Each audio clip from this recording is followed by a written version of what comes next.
বাংলাদেশে এমন একটি রোগে শিশুরা মারা যাচ্ছে যেটা ভ্যাকসিন দিয়ে অনেকটাই প্রতিরোধ করা সম্ভব। তাহলে প্রশ্ন হলো, আমরা কোথায় ব্যর্থ হলাম? গত কয়েক মাসে বাংলাদেশ জুড়ে ভয়ঙ্করভাবে ছড়িয়ে পড়েছে হাম। আক্রান্তের সংখ্যা হাজার ছাড়িয়েছে অনেক আগেই, আর মৃত্যু প্রায় ৩ শতাধিক। সবচেয়ে উদ্বেগের বিষয় হলো, আক্রান্ত শিশুদের বড় একটা অংশের বয়স ৫ বছরের নিচে। অর্থাৎ যারা সবচেয়ে বেশি নিরাপদে থাকার কথা, সুরক্ষা পাওয়ার কথা, তারাই সবচেয়ে বেশি এখন ঝুঁকিতে। একসময় বাংলাদেশে হাম অনেকটাই নিয়ন্ত্রণে ছিল, কারণ ভ্যাকসিনেশন প্রোগ্রাম, বছরের পর বছর ধরে রুটিন ইমিউনাইজেশন ক্যাম্পেইনের মাধ্যমে। কিন্তু এখন প্রশ্ন উঠেছে, সেই সুরক্ষা ব্যবস্থায় কোথায় ভাঙন তৈরি হলো?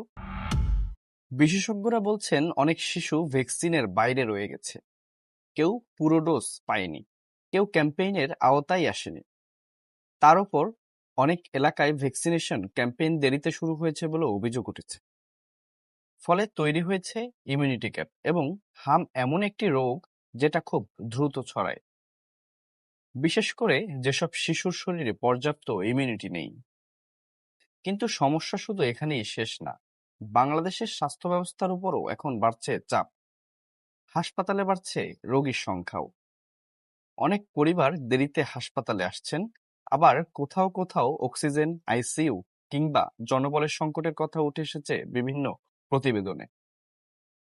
সবচেয়ে কষ্টের বিষয় হলো, এই মৃত্যুগুলোর অনেকগুলোই হয়তো প্রতিরোধ করা সম্ভব ছিল। কারণ হাম নতুন কোনো রোগ নয়, এর ভ্যাকসিনও নতুন নয়।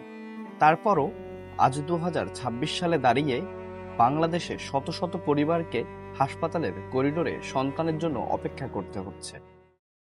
তবে পরিস্থিতি মোকাবেলায় এখন এমার্জেন্সি ভ্যাকসিনেশন ক্যাম্পেইন শুরু হয়েছে। সরকারের পাশাপাশি ইউনিসেফ, ডব্লিউএইচও কাজ করছে আউটব্রেক নিয়ন্ত্রণে আনতে। কিন্তু বড় প্রশ্নটা এখনো রয়ে গেছে, বাংলাদেশ কি সময় মতো এই সংকট বুঝতে পেরেছিল?